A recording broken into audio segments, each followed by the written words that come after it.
আসসালামু আলাইকুম সুপ্রিয় দর্শক।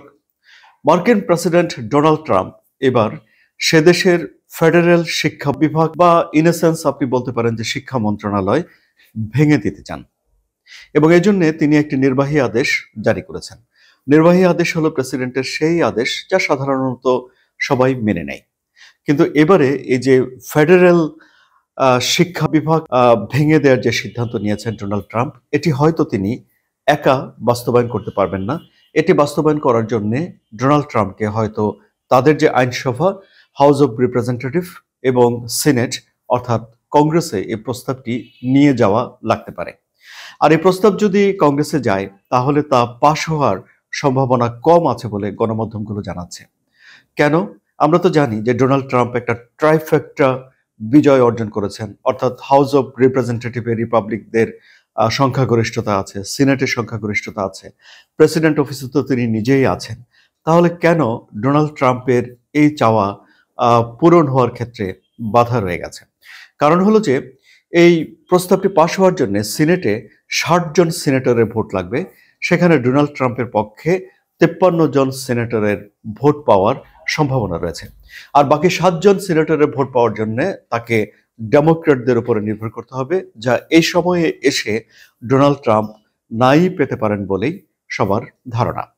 তাহলে এই যে শিক্ষা বিভাগ কেন ডোনাল্ড ট্রাম্প বন্ধ করে দিতে চান? এটি বন্ধ করে দেওয়ার পর মার্কিন যে শিক্ষা ব্যবস্থা এবং শিক্ষার যে মান, তার উপরে কি কোনো প্রভাব পড়বে? বিশেষ করে নেতিবাচক প্রভাব কি পড়বে? প্রেসিডেন্ট ডোনাল্ড ট্রাম্প মনে করেন যে এই ফেডারেল শিক্ষা বিভাগ ভেঙে দেয়া হলে বরং আমেরিকার শিক্ষা ব্যবস্থার মান আরো অনেক বাড়বে। তাহলে এখন প্রশ্ন হলো যে এই শিক্ষা বিভাগ কি সে দেশের শিক্ষার মান নিয়ন্ত্রণ করে না, সিলেবাস দেখে না?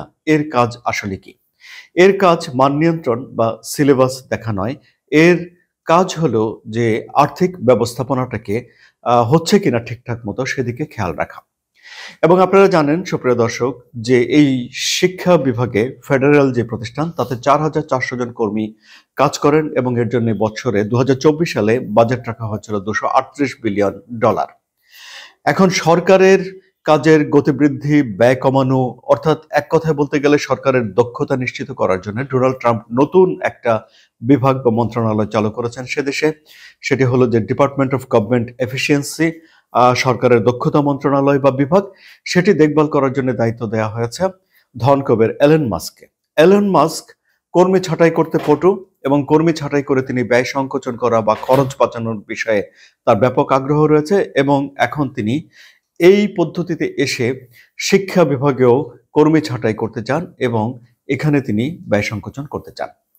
তাহলে এই যে শিক্ষার্থীদের জন্য অর্থ বরাদ্দ করা এবং বিশেষ করে যারা সুবিধা বিশেষ শিশু যারা রয়েছে তাদের জন্য অর্থ বাজেট বরাদ্দ করা, এইসব বিষয়গুলো যে বিভাগ দেখে তাকে ভেঙে দিয়ে এর যাবতীয় কাজ অঙ্গরাজ্যগুলোকে, অর্থাৎ যে ৫০টা স্টেট রয়েছে সেই স্টেটের হাতে এইসব ক্ষমতাগুলো ডোনাল্ড ট্রাম্প তুলে দিতে চান। এখন প্রশ্ন হলো যে ডোনাল্ড ট্রাম্প যে কাজটিকে ভালো মনে করছেন এবং তার দল রিপাবলিকানরা বেশ কয়েক বছর ধরেই এই বিষয়টি চেয়ে আসছিল, সেটি কি তারা সত্যি সত্যি সিনেটে পাশ করে নিতে পারবে? অর্থাৎ ডোনাল্ড ট্রাম্পের একার পক্ষে এই নির্বাহী আদেশ সই করার পরেও কি এটি সম্ভব হবে যে তারা ফেডারেল শিক্ষা বিভাগ বিলুপ্ত করে দিতে পারলো? আপনাদের মতামত কমেন্টে জানান। আলোচনা ভালো লাগলে সাবস্ক্রাইব করে চ্যানেলের সঙ্গে থাকুন। ধন্যবাদ সবাইকে।